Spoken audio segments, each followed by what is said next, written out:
Tonight's program of SNN was made possible by viewers like you. Thanks, I guess.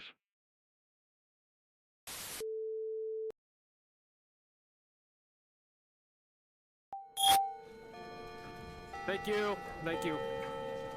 Have a seat, everyone. Sit down. Class is in session. Class is starting soon. Have a seat. Thank you. Hurry up. Come on. Come on. Walk in. Hurry up. Thank you.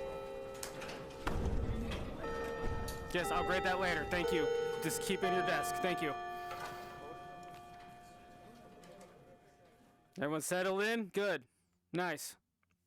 Hello, everyone. I am Professor Saber. You can call me just Saber. Today it will be a lesson on the first 3 seasons of Sailor Moon. Yes, I know. An anime that is 30 years old, and you're having a lesson on it. Fuck you, I'm the professor and you're not. So, we are going to start with the first season, and then we'll end on the 3rd one. I appreciate you being here for today. I know that a lot of you don't even know what Sailor Moon even is, because a lot of you weren't even born back then. Well, neither was I, but, you know, history is history, you could say. So we're going to start with the first season, like I just said. If you have any questions or want me to go over something again, or you're just confused, don't forget to mention it in the chat. I will look over that, and then I'll answer it accordingly and professionally the best I can. We're starting early with triggering. Water, you have detention. I'm going to put it right there. You have detention for 2 fucking weeks because you put 2 trigger words in the chat. And I understand that chat's on me, but I don't really give too much of a shit. So thank you for being here, and we're going to start with the first lesson. Thank you. This is Classroom C-17 Moonlight 101. We are starting with the first season. Like I keep reiterating, I'm being damn clear of what I'm going to do. And it's going to be in-depth look on a season that was 33 years old. And I am also obsessed with it for some fucking reason. We're going to start with the first slide. It started in 1992. Old as shit, I know. It follows Usagi Tsukino, a 14-year-old who discovers she is a moon princess from the Moon Kingdom. I will go over that in a minute, but for now, we are going to start on Earth. She also, got a fucking cool-ass power from a talking cat named Luna, who is also a black cat for some reason. I will fucking end you, Water. You will be expelled. Season 4, number 1. This is the first season. Did you not go over the syllabus? I brought the syllabus over to everyone who is here. I don't know why you're bringing up such a terrible season. That's why we're starting on the 1st, 2nd, and 3rd one. Next week, if I am in the mood for it, we'll do it next week. Thank you. Oh, you're going to get so much fucking attention. All right. So, she is a moon princess designed to fight off evil. Yes, it is weird as that sounds. A talking cat gives a 14-year-old powers to fight off evil. It is just as bizarre as it was, but it was back in 1992, so you really couldn't really expect that much. The 90s were a weird time. So it also follows the Dark Kingdom arc. At least there isn't a horse kissing a child. That is in the later seasons, Water. Go over your syllabus again. You will know what I'm talking about. It is much later on. We're starting from the first 3 seasons that are also the greatest. Now, they are also going to fight, like I said, the Dark Kingdom arc. Thank you. Put that down in your notes. I appreciate you taking the time for this. I will not repeat myself. Moving on. Make sure you put this in your notes, everybody. Moving on. The seasons and their core arcs. Slowly later on, Sailor Moon herself, also known as Usagi, will start meeting the other Sailor Guardians into a total kick-ass team who will, fight off the 4 generals of the Dark Kingdom. I will not say their names because they're fucking confusing and they're about rocks. They are rock names. I will not say them because I'll butcher them. So, later on, she also finds out she can also, as she's Sailor Moon, she's also Princess Serenity from the Moon Kingdom. It is weird as it sounds. I have no words. It is very weird how they explain it in the end of the first season. Thank you. I'm very appreciative, apparently. I swallowed a lot of Jaeger, and it is kicking in. So at the end of season 1, it is pretty cool how it ends. If you want to watch it for yourself, I will either tell you to mute me really quick, or bear the fact that all 4 of the other Guardians that they meet... let me back up. I'm going way too fast. So... what are the Sailor Guardians? Actually, let's go over the key fact before I bring the end of the season. Usagi is Sailor Moon. There's also Sailor Mercury. I'm telling you this in order. Sailor Mercury gets brought up. She is the smart and cool one. She is also the level-headed and a bookworm. There's also Sailor Mars, that are the hot-headed one, who's also mean. We have Sailor Jupiter, who's also the strong one, the cool one, I guess. She's pretty fucking cool. I like her the most. As well as Sailor Venus, the more dumb and clumsy one, who is also I guess you could say, not really a slut, but she gets around. She's whatever. She's the love one. She has cool powers that involve love and all that shit, right? So that's about it. So at the end of the seasons, they all die. Fun fact, all 4 of them die, one by one, and then Sailor Moon annihilates the main enemy, which will be on the next slide. I forgot one Sailor. Moon, Mercury, Mars, Jupiter, and Venus. Who am I missing? Don't you fucking dare. Don't you dare. Don't you fucking dare say it. Anyway, next slide. Thank you. These are the Guardians. These are the main characters of Sailor Moon Season 1. I will fucking end you, Water. I swear to God, you will live in this school when I'm done with you. Thank you. So yes, we're going back to the main characters of the first season. Let's start with, Usagi Tsukino, Sailor Moon. She cries a lot. She's a kind of little baby bitch in the earlier seasons, kind-hearted and clumsy. She's very clumsy. A lot of shit breaks, and a lot of it is her fault. She learns to lead, which she's also the leader of the Sailor Guardians. Thank you. Thank you. I need to stop saying thank you. I don't appreciate you that much. She leads through love and compassion. Yes, she learns that friendship is magic and not the pony kind. That is a fucking stupid show. Bronies don't deserve to live. Thank you, thank you, thank you. I need to stop saying thank you. Amy. Sailor Mercury. Like I said, she's the brains of the group. She annihilates people with her smarts. She has like a fucking DS, like a Nintendo DS back in the 90s. It was pretty cool.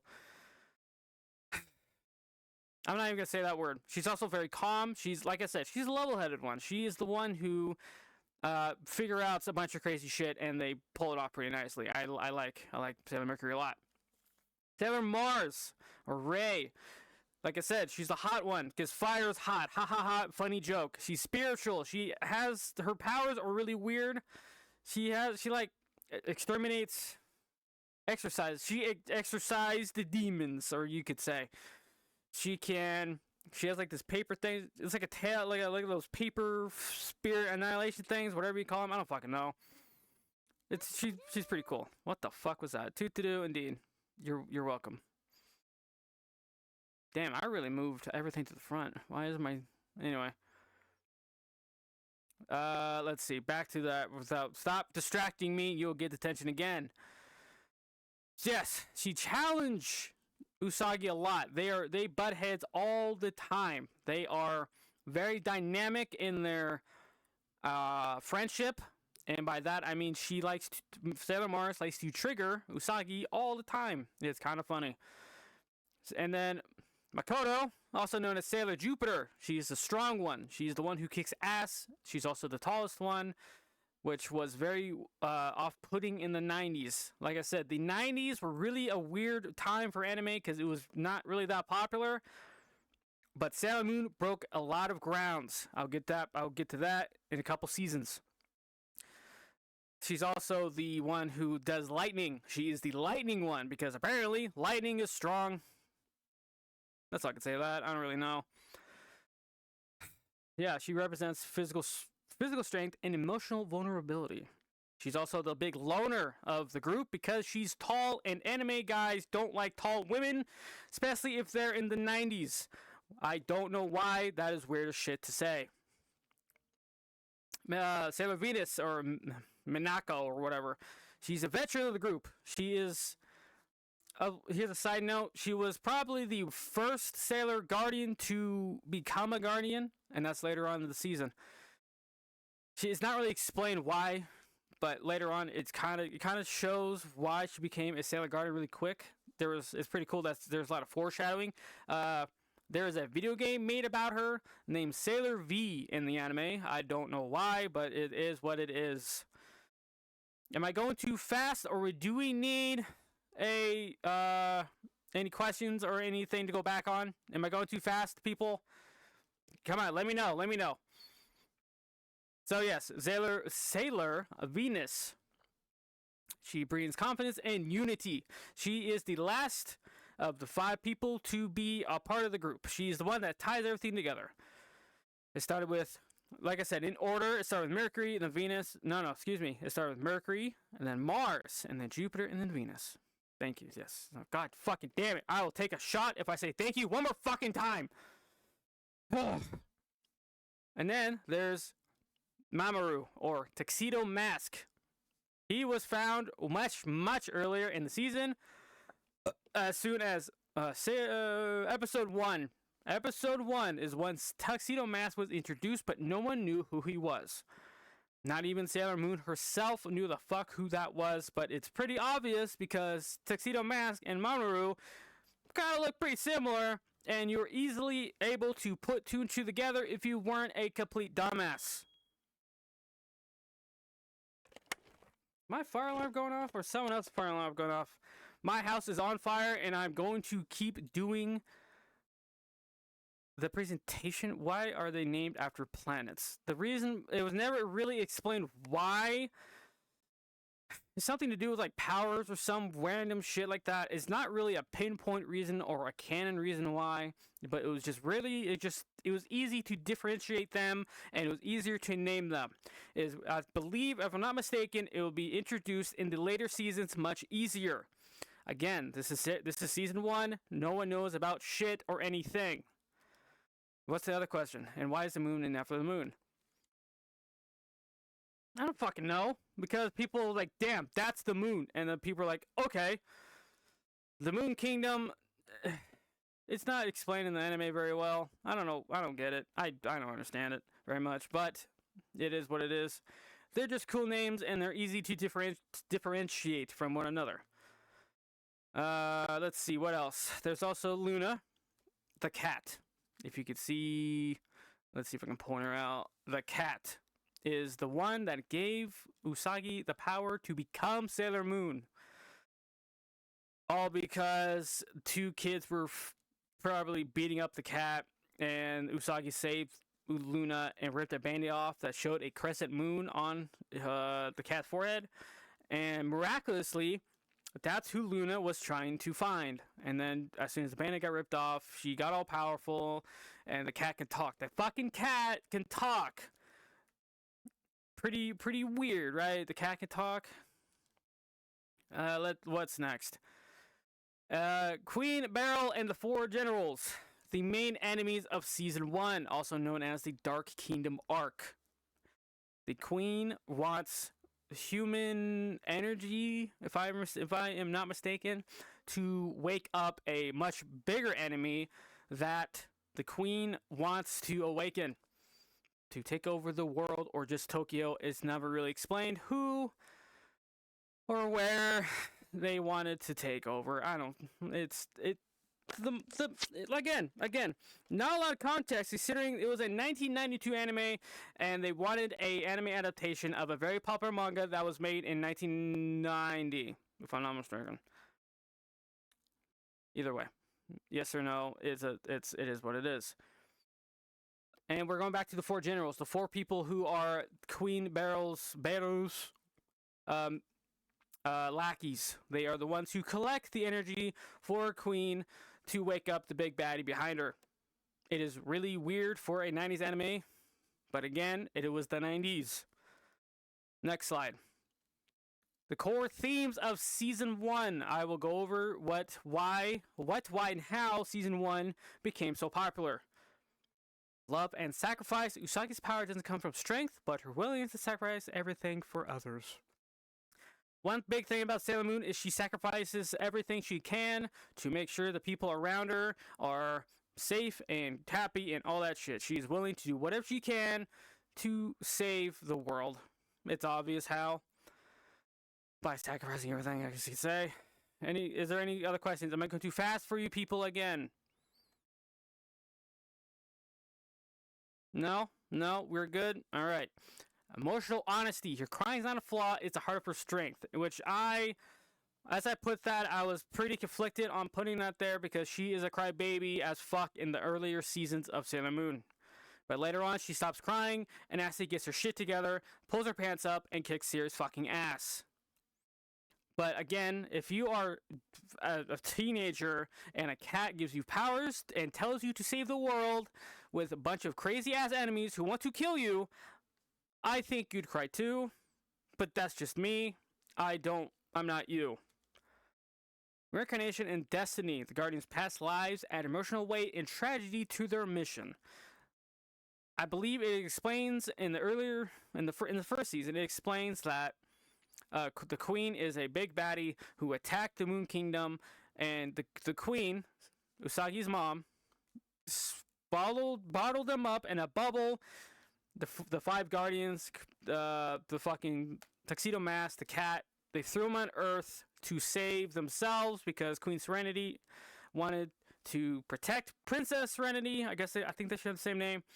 And threw them down there and was like, oh shit, I will save you and sacrifice myself.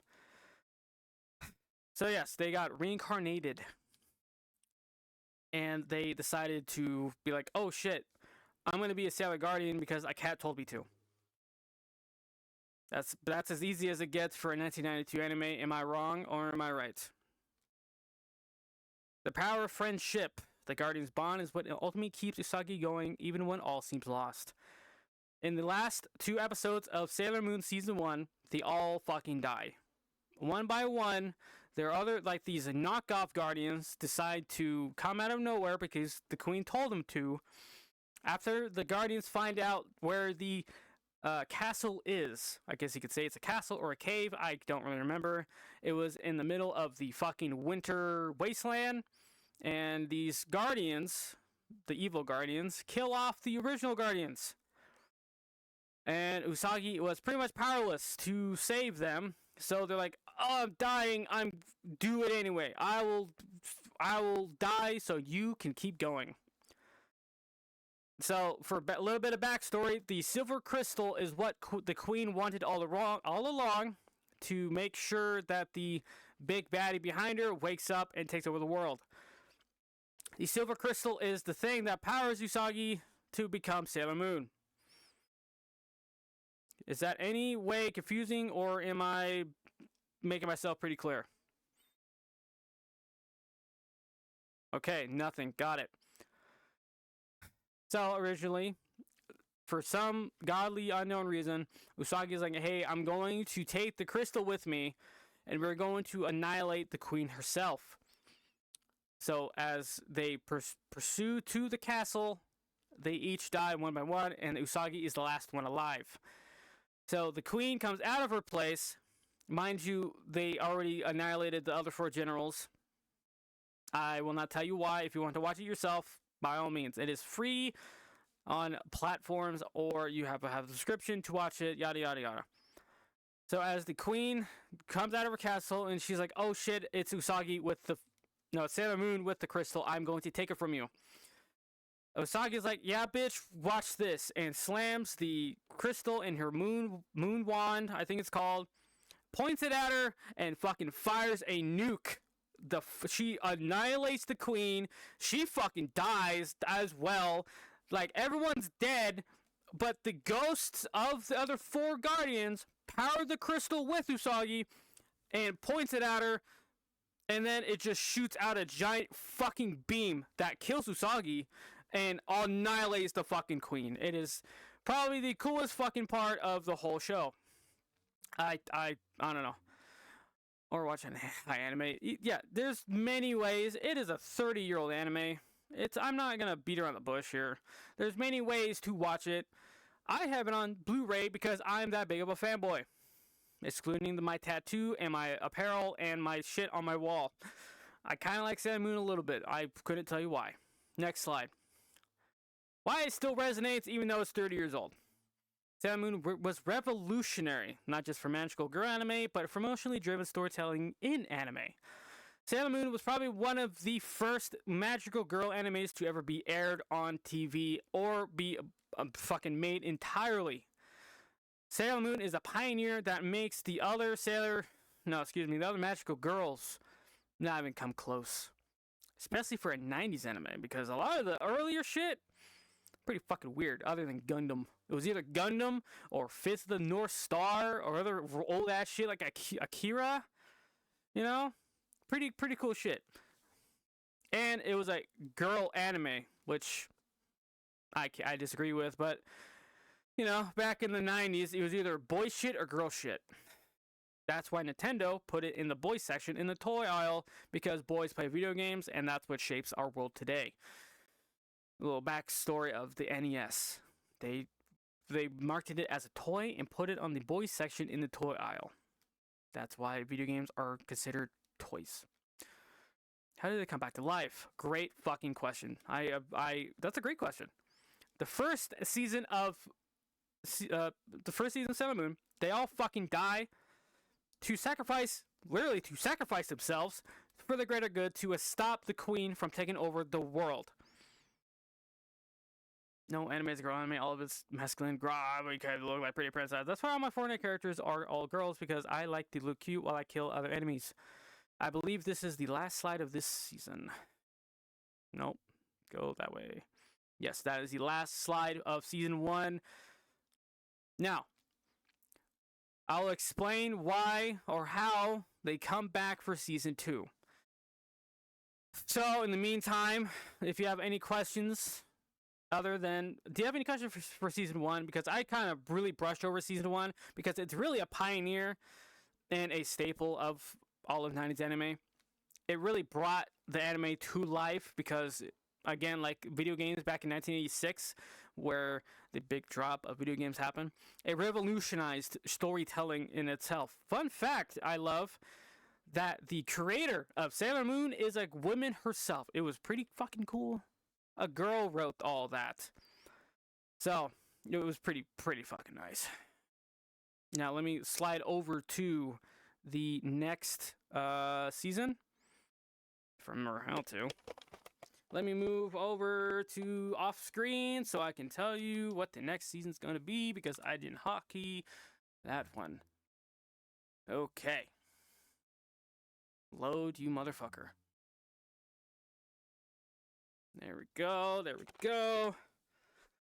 Alright. Season 2.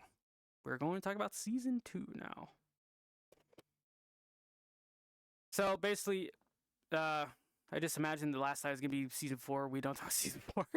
I thought about that. I'm not going to lie to you. I thought about just entirely skipping Season 4 and 5. But this is a tribute. This is I'm done with Sailor Moon after this type of send-off. That doesn't mean I'm going to stop talking about Sailor Moon like 100%, but I've made Sailor Moon my personality for like when I start watching it, like a year and a half. I'm kind of over talking about it. I love Sailor Moon very, very much, but I gotta move on from this. Like, my fucking clothes, my shit on my wall, on my car, you know, my fucking lock screen, my wallpapers. It's all Sailor Moon stuff. I gotta move on. I gotta find other shit to love to death. So this is a giant, it's been nice knowing you type of tribute. Anyway, so Season 2. Season 2. Sailor Moon R. The one that is fucking insane by comparison. And the one season that introduced one very specific character that I hate very much. First slide. What is Sailor Moon R? What is Sailor Moon R Season 2? It was originally aired in 1993 to 1994. So as soon as Sailor Moon Season 1 finished, they immediately started making Season 2. It contains 2 arcs. This one, it ends strong, and then it lands on a dud. The first arc, Allie and Anne, are fucking side characters for Sailor Moon to have a buffer and a filler arc, so that the creator of Sailor Moon can have more time to finish more of Sailor Moon. Because at the time, Sailor Moon Season 1 and the manga were pretty close in time frame. So while the first part of Season 2 is not canon, Water, you're gonna be expelled. No, I'm just kidding. You're just getting more detention. More traumatized than the horse making out scene. Yeah, no. You're spoiling it. Go back. Turn back a couple pages back to your other textbook. You're going too fast on my book here. So, the first part of Season 2 is not canon in any way. Because it was, again, made as a filler so that the creator of Sailor Moon can finish all of Season 2. And then the second part of Sailor Moon R is the Black Moon Clan arc. Yeah, this it's not what you think it is. It's just the crescent on their forehead is black instead of yellow like the moon. Weird. Now, Sailor Moon R stands for romance, return, rebirth, and a really messed up future kids. I'll explain why. Next slide. Start with the first arc, Ollie and Anne, an anime original arc. Like I said, it was used to give the manga more time to polish and get finished so they don't have to step over each other, because the manga is not too close to the anime or vice versa, but it's close enough to, it's the best of both worlds. Focuses on alien siblings, Allie and Anne, who disguise themselves as humans to steal energy for their doom tree. That on the top left that looks like a giant penis is the tree itself. For some odd, oddly stupid, honest reason, it's never really explained why or how, or mostly why the tree is there, or why it's there. So basically, the 2 kids were born out of the tree as a steal energy for me servants type thing. Yeah, Black Moon Clan. Yeah, that's the name. That's their name. Pretty weird. Sailor Moon and the Guardians regained their memories from the Season 1. Now, when I say that they came back for Season 2, I meant that literally. In the first season, they blew up because they nuked themselves in the Silver Crystal. Luna was not there. So, for some weird reason, they just decided to just reincarnate all 5 Guardians. And they lived pretty normal lives. They went back to high school or middle school or whatever, and they just had a great time. They had the friends were still friends. Sailor Mars, Ray, was the only one who didn't go to that school because she went to a different school. Yada yada yada. So they're all still friends. They remembered that part. But Luna, as selfish as it is, and the big fucking tree was coming for Earth, Luna decided to wake them all up again and take away the girls' freedom, pretty much, because they need to get back to work. They needed to save the Earth one more time because Luna decided to bring him back. So that's why they came back. They reincarnated just to fight off more evil as their job. Yeah, so while it's not canon, this arc focuses on themes of love, jealousy, and emotional growth. So the blue one, let me go back to the first slide. So the one on the left Not the people, the ones over there. The left one is the guy, and the right one's a chick, obviously. The blue one fell in love with Usagi. And meanwhile, Tuxedo Mask, and oh yeah, I forgot about Tuxedo Mask. He also died. Tuxedo Mask and Usagi fell in love because I should spoil it now. Tuxedo Mask is Prince Endymion, as Princess Serenity is the princess. Prince Endymion, stupid name, is Tuxedo Mask. They found out while they were getting memories from about the Moon Kingdom that they were going to get married, and they fell in love with all that. So, as they were trying to have a relationship, the blue one got jealous and wanted to tap Usagi's ass. Tap that ass, as you would say. I don't know. I don't care. This fucking arc sucked ass. And the one on the right, the pink one, was pissed about it because they wanted to fuck each other because she was all about the incest. It was really, really fucking weird. Incest is wincest, as the pink one wanted. So let's go back to that slide. When it comes to emotional growth, it goes back to the Usagi and Mamo. I'm going to just call him Mamo.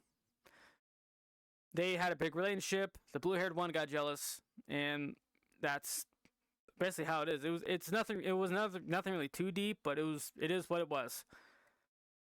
Hang on, there we go. Anyway, so Usagi found out that the tree was there, and yada yada yada. It's not even worth talking about. It was fucking filler. Anyway, the Black Moon Clan, the better version of the second season. Originally, it was my favorite season, but I'll get on to why another season is my favorite, or the enemies of that season. A new enemy from the future arrives. The Black Moon Clan, led by Prince Demandi and guided by the mysterious wise man. So it's kind of the same thing as the first season, as Queen. The Queen Beryl is basically the same as Prince, and the mysterious wise man is the big baddie behind her that wanted to take over everything. I don't know why it's called Wise Man. He was not very wise. He was a big dumbass. So I'm gonna hold off for a little bit longer. What the fuck? I spent 1 hour on this world already? Alright. That was stupid as fuck. So, yeah. How they found out that the Doom Tree was there is it was like a portal. The blue-haired and pink-haired fucking people had an apartment, and there was a doorway that led to the Doom Tree, like a portal, like I said. And Usagi miraculously decided to open that door by mistake and found it. I'm gonna let that one sink in. Out of fucking nowhere, she just found the Doom Tree just chilling. And they're like, oh no, you found it, we have to kill you now. And then Sailor Moon comes out and is like, oh yeah, bitch, whatcha? And then they fucking died. Or they died, or one of them was gonna die, and they flew off. Again, it's not canon, so I don't even count it as anything important. God fucking damn it. Alright, so we meet, mind you, we meet the worst character in all of Sailor Moon. I fucking hate her with a passion. Ugh, fuck. Chibi Yusa comes out of the sky and lands on Usagi. Out of fucking nowhere. She just lands on the bitch. Oh my god, if you see on this picture here, if you see on the bottom picture, you could see that fucking Chibi Yusa points a 1911 at Usagi's forehead. It's never explained how or why, and it's never brought up ever again. Pretty fucking stupid. She is a small, mysterious girl who falls from the sky for the silver crystal. Now, I go back and say the silver crystal was fucking annihilated to save the world. Could have brought Chibiusa back a couple more weeks and you would have got it, but it is what it is. She meets Usagi, and just lands on her and is like, I want the silver crystal, and funny. Usagi's like, oh, I don't know what you're talking about. Haha, wink, wink. Ugh. Now, why Chibiusa is so important is because she's the daughter of Usagi and Mamo. They fucked and had a kid, and it shot out that fucking abomination. Yes, this arc goes full sci-fi. Full ass time travel is in this season. Now, the Sailor Guardians have a lot more power than what the anime leads on, and it's never explained how or why. The moon is making them powerful, is what it says in the canon of Sailor Moon, the anime. So, all 5 of them, including Tuxedo Mask and Chibiusa, round up and go through a gate that is protected by Sailor Pluto. Sailor Pluto just fucking comes out of nowhere and is the timekeeper, is what it says in the anime. She's also my favorite one out of all of them. I'll explain why probably later on.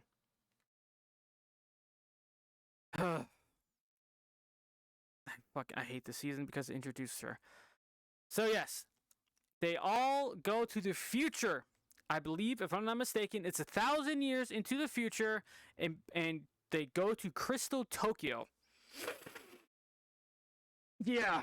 So out of nowhere, Chibiusa comes out of the sky from the past to lead them to the future, because Chibiusa can do that.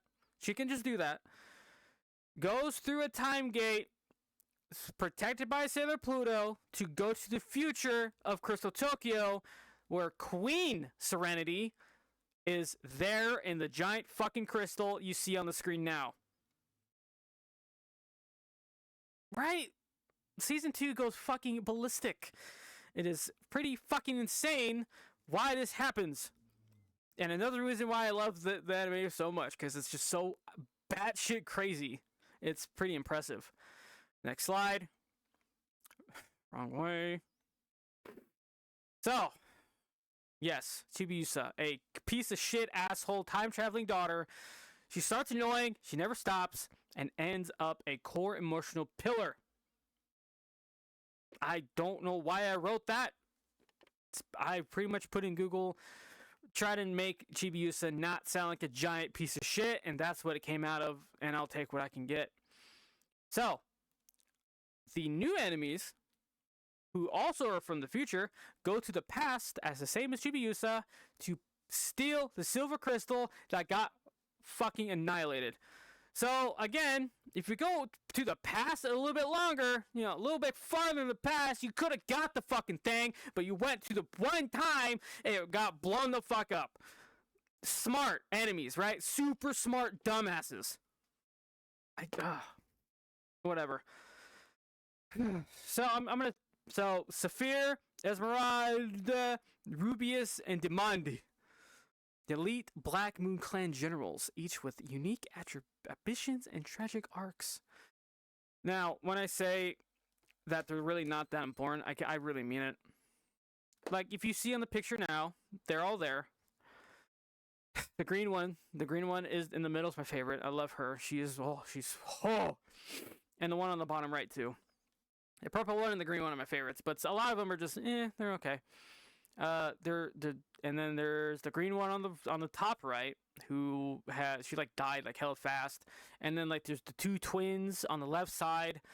They're pretty cool, and the one in the redhead is the leader of the little generals, and the one in the very middle is I believe the fucking prince whatever, who is being controlled by Wise Man himself. I'm giving you the most basic shit. Wise Man's on the bottom. You can see Wise Man holding the orb. So yes, Neo Queen Serenity is the one that is in the future. But she's very emotionally distant because she is stuck in a frozen crystal where she slept the whole time, because I can't remember why. If she is not there, Crystal Tokyo would be in shambles. And King Endymion gives a really nice explanation or exposition like a boss. There, I believe there's a whole episode dedicated to explaining what the fuck is going on and why she is in a fucking crystal where she sleeps. Why the fucking Black Clans. I don't want to. The Black Moon Clan. The Black Moon Clan. I have to be very specific with that one. Why they're there and all that good shit. So, it justifies the Silver Crystal is super important, and that's why Chibiusa is there to steal it back so her mom can wake up. I believe that is the expedition of what that was. I dumbed it down pretty easily because it's a nightmare to know. So, the themes of Season 2. Time and legacy. Our actions echo across generations. The fight isn't just for the present, but it's also for the future too. It is very important that when I say that time travel is a pretty big thing, because everything that happened in the later seasons of Sailor Moon affects the Crystal Kingdom in the future. And that's why the queen is a queen and the princess is the one fighting and all that good shit. Have I lost anyone? Let's take a break. Who is confused and who has questions about whatever I just said about Season 2?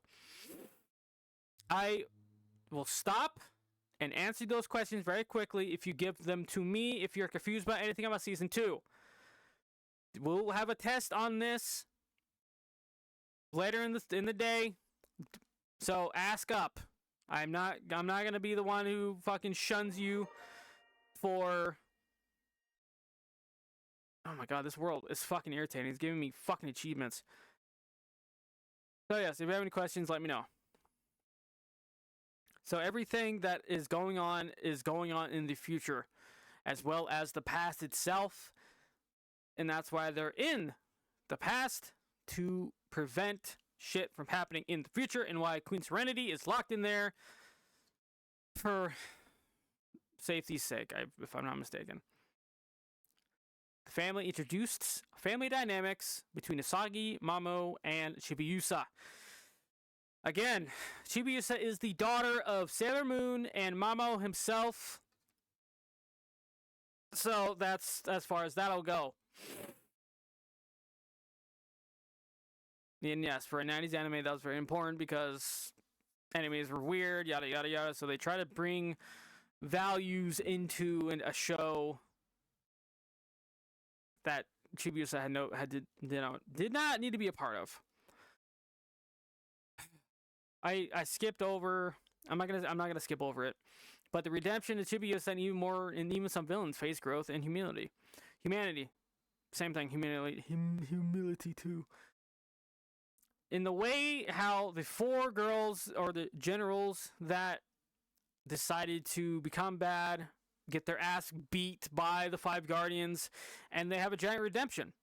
They become good guys at the end of the show because they got over the villain ideas of the main baddie and became normal people at the end. They revoked their Black Moon Clan identity and became normal people at the end of the show. I like the fact that happened. Chibiusa is a piece of shit. Jealousy and identity. Chibiusa struggles with self-worth, and Usagi with responsibility.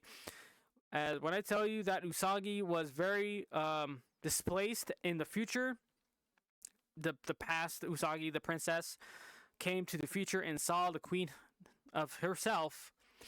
Yeah, she realized there was a lot on her plate, and she struggled very, very immensely about being a queen and all that. So she had to learn very quickly to buckle the fuck up again and save the world a second time. What else? Yeah, so that's really, those are the core values of Season 2 itself. Next slide. Now, why Season 2 still hits hard? It evolves the show from personal coming of age into a generational saga. first season, she was a giant crybaby bitch. In the second season, she's a kick-ass motherfucker who takes no shit from no one.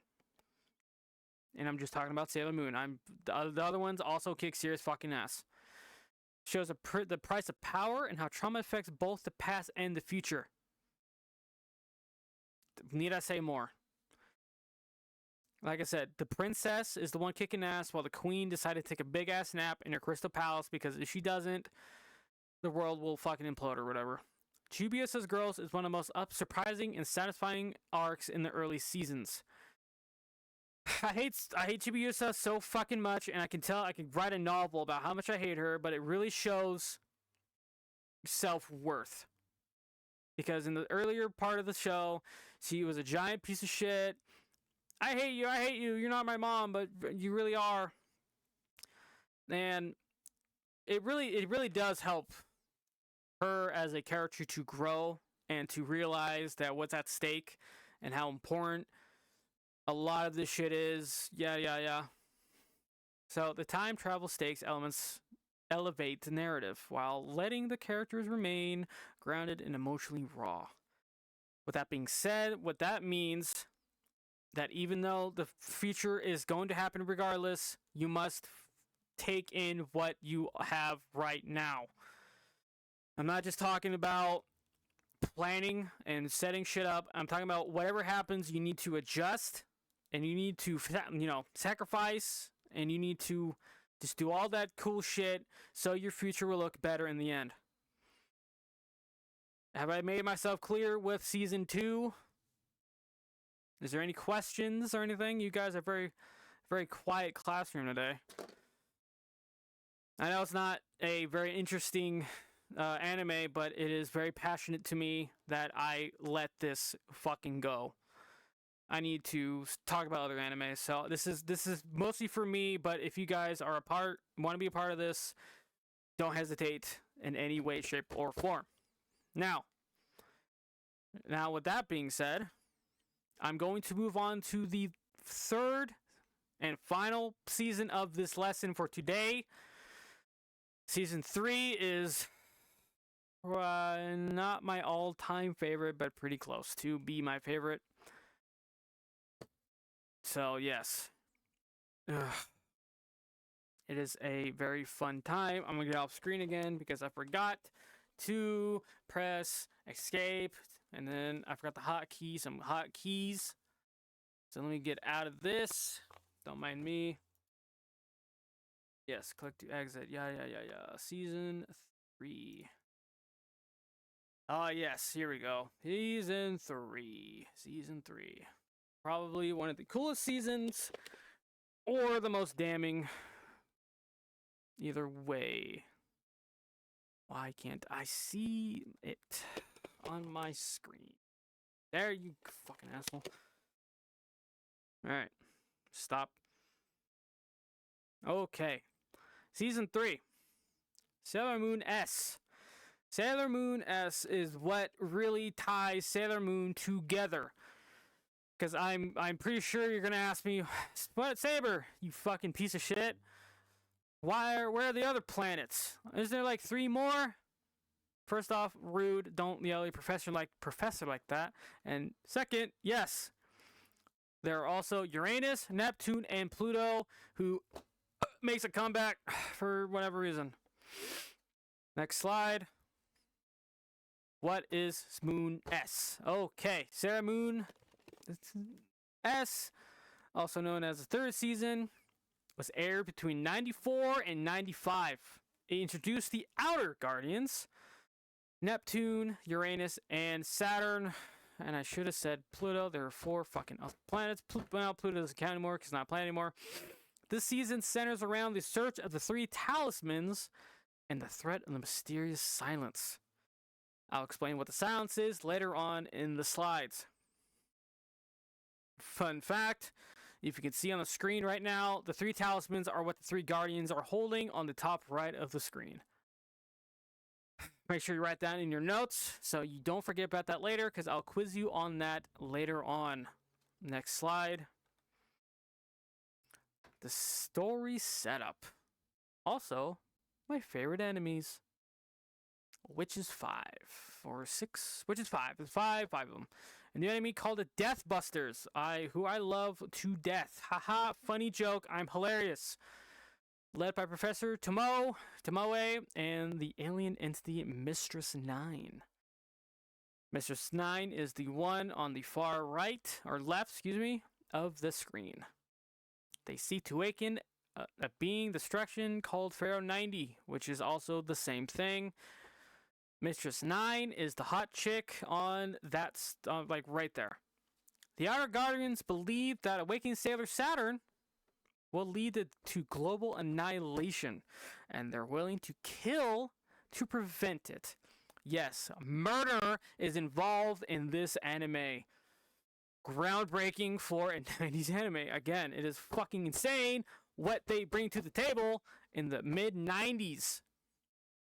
The Inner Guardians struggle with what it means to protect life, even if it means letting one suffer. Yes, they're struggling very much on everything in this season. It was pretty fucking heart-wrenching on some scenes, because, yeah, they wanted to kill Sailor Saturn to stop the world from being annihilated. Next slide. The new characters. We'll start with Sailor Uranus, who's also a gender-bending icon. Yes, Sailor Uranus, also known as Haruka, dressed as a man for the fuck of it. It's easy as that, to be honest. She was very cool, composed, and deadly serious. She was the quote-unquote leader of the Outer Guardians. She had no time to fuck around because she was undoubtedly the leader of the Outer Guardians. Now we're starting with Michiru, Sailor Neptune. Elegant, intuitive, fiercely protective. If not one, but the other, were also very protective of each other. For a reason I'll explain in a second. She also played the violin, and her color of her hair is really nice. Now we'll start with my favorite one, Setsuna, Sailor Pluto. Sailor Pluto is gone in real life because Pluto decided to not be a planet anymore. She's the guardian of the time. She is the guardian of time. Back in season 2, she was the guardian. She protected the door of time or whatever with that thing in her fucking hands. But she decided to stop being a part of season 2 later on. And they're like, oh yeah, okay, anyway. And then she comes back. Just fuck it. She comes back as a guardian because she swore to protect the gates of time. And then all of a sudden, she comes back. It's not really explained that well. And then Sailor Saturn. A sickly, quiet girl with a dark secret, and she's also the vessel of destruction. Which is also why Sailor Uranus is trying to kill her to prevent the world from getting annihilated. Stay with me now. One of the blonde fucking crossdresser wanted to kill another character to prevent the world from exploding. Because it's called the Silence. That's what the whole thing was. I mean, Sailor Mars had a vision of the silence happening, and that's what kicked off season 3 so intensely because she told everyone. But Sailor Uranus and Sailor Neptune knew about it longer than anyone and just did nothing until the Sailor Guardians decided to just do it themselves. And they're like, oh, fuck, what are you doing? Oh, my God. And then a bunch of conflict happened. Next slide. Core themes of the third season is moral complexity. The Guardians are divided over sacrifice and salvation. The Outer Guardians wanted to kill Sailor Saturn, while the Inner Guardians wanted to protect and save and prevent the world from getting blown up in other means rather than just fucking killing one of the characters. Couldn't tell you. Destiny versus free will. Can Saturn choose her fate, or is she doomed to destroy? She does not know that she's the reason the world might blow up. Until much later on. I think one of them just straight up like, you are going to be the one that's going to destroy the world if we don't kill you. And she's like, oh no. It was that simple. So, yes, we're getting to the very core part of the third season. Haruka and Neptune, Haruka and Michiru, are the series' most openly queer couple. They are dating. They love each other, and the third season is pretty fucking cool. Keep slamming my desk and shit's falling off. They are openly gay and they love each other so much. Another reason why Sailor Uranus dresses as a man, to make it obvious. It's funny though, in the anime dub, the American version of the anime dub, they're cousins. They're cousins in the American version of Sailor Moon. The American version of Sailor Moon is fucking unchained. It is insane. They renamed all the characters because Japan names are too hard for Americans, apparently. And they made Neptune and Uranus fucking cousins. And there are some scenes that are pretty intimate because they love each other. And they were like, no, they'll be cousins in the American version. Ew. Really brings out the Kansas in the fucking, the incest part, huh? Ugh. Fucking weird. Installation and inner strength. Saturn's arc is about to reclaim her identity in a world that sees her as a threat. Yes, as soon as she figures out that she is able to destroy the Earth, she really decided to just fix everything that she possibly could to prevent it from happening. It's pretty fucking cool how she's like, oh shit, I gotta do the right thing because I just feel like I need to. I like it. Sailor Saturn is pretty nice. I like her for that. Let's see. Anything else? Any other thing on that? Nope. Next slide. So, the three talismans unlock the Holy Grail. kind of flew that in together, huh? Yes, and they sacrifice their own three talismans to make the Holy Grail, and it is used to make Sailor Moon into Super Sailor Moon. Also known as my favorite outfit of hers. I love that variation of her outfit the most. Her dress is the best part when she becomes Super Sailor Moon. Stay with me now. So they decided to, they round up the talismans that they had to search for them. That was another part of the arc of Neptune and Uranus, to find their own talismans to stop the silence from happening.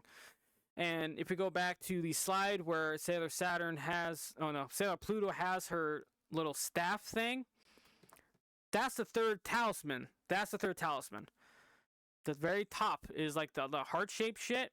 That's the third one. Sailor Uranus has a sword, while Sailor Neptune has a mirror. It is explained very, very pretty nicely on what they do and how they do what they do. But I'm not going to spoil much, because if you want to watch it for yourself, I recommend watching it for yourself because it is really fucking good and I really think you should watch it. So, much later on, Hotaru is possessed by Mistress 9 and nearly destroys the world as Sailor Saturn awakens. In the whole season, you see Sailor Saturn or Hotaru as Hotaru, because she really didn't know how to wake Sailor Saturn until much later into the season. At the very end. That weapon she has can destroy shit or something, and it's pretty heavily like foreshadowed, and the vision that Sailor Mars had in the beginning, it was pretty cool. Let's see what else. So as Hotaru awakens, Mistress 9, the long-haired chick, possesses her and is like, I am possessed now. Come here, Pharaoh 90. Come here. And the fucking thing is like, oh yeah, okay, yeah, all right, I'll be there. That's cool. Thanks, man. So yeah, and then that happens. And then, yeah, how they defeated Mistress 9 and Pharaoh 90 was sacrificing the Holy Grail to her. She's like, hey, I will kill Uranus and Neptune, who are captured, if you don't give me the Holy Grail, to make Pharaoh 90 come over and destroy the world.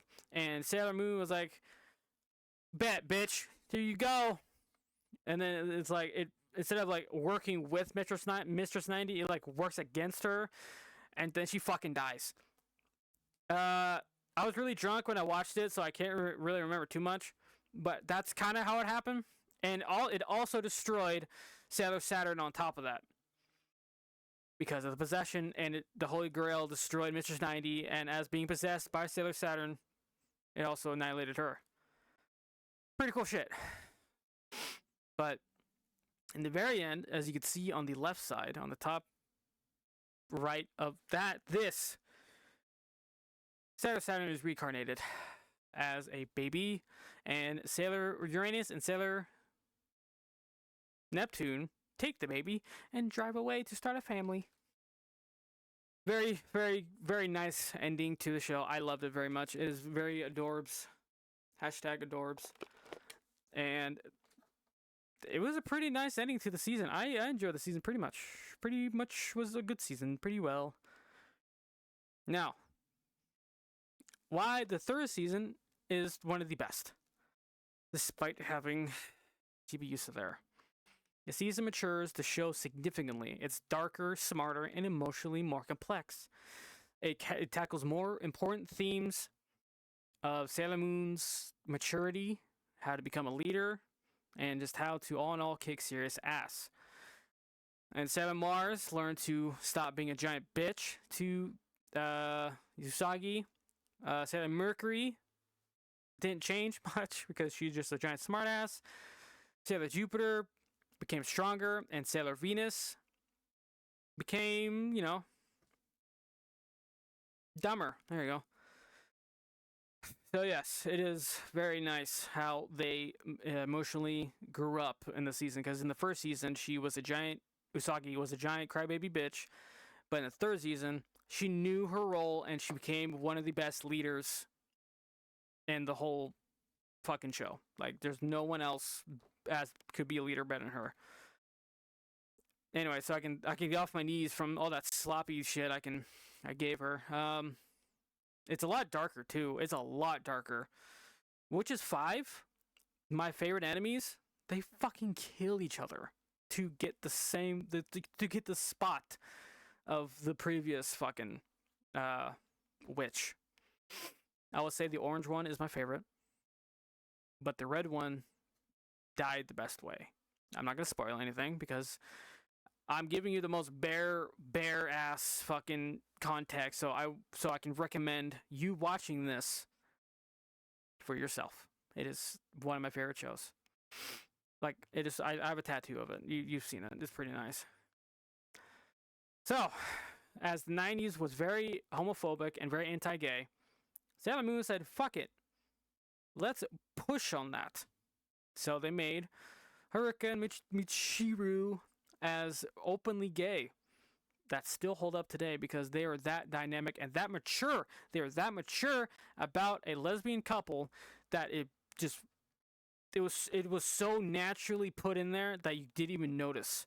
Like how some shows shove it in your fucking face. Like, look how gay you are, look how gay you are. This one's like, oh, cool, a lesbian couple who are also kicking ass. For a 1990s anime too, for just the 90s in general, that was pretty fucking huge. It was pretty intense. It was pretty fucking cool. And also, it also asks pretty hard questions with no easy answers and trusts the audience to wrestle with them. Like, will a silence happen? Will Sailor Saturn be a giant bitch and destroy the Earth? Will Sailor Uranus stop being a giant cunt and just do the right thing and not fucking kill a child? Shit like that. Like, well, how will Usagi save the world? How will she do that? Because in the other seasons, it was kind of obvious, but this one, it kept you at the edge of your seat. Because it was like just so fucking like, what's gonna happen next? Whoa, what the fuck was that? What the hell happened? Oh no, what? It was full of that. It was pretty nice. I enjoyed the first 3 seasons with a fucking passion. It was just fucking like banger after banger after banger. It was one of my favorite shows. I loved it very much. So with that being very well said, I think we are done for today's lesson. If you have any questions, feel free to ask me. Go into Discord, DM me, whatever, or Google it yourself. But that was the first 3 seasons of Sailor Moon, who I cherish very much. And as well I have said previously, this is also a tribute. This is a, like, I am going to be done with this lesson, and I'll be done with Sailor Moon. So with that being said, we are done with this lesson for now. I appreciate you all being here. And that's it. I will either continue the lesson to finish the last 2 seasons on Wednesday or Friday, whatever comes first. If anything, it will be Wednesday. And I'm going to do my damnedest to be nice to the last 2 seasons, because it goes fucking off the wall. The first 2 seasons, you can easily see that it's well structured. It is well paced. Chibiusa is not as bad as the other 2 seasons. It gets so much worse. That's why I only made the first 3 seasons as a love letter to the first 3 seasons. This last 2, oh, yeah. These last 2 seasons are not going to be nice. I'm going to be not nice to it. Anyway, thank you all for being here. And class dismissed. You are free to leave.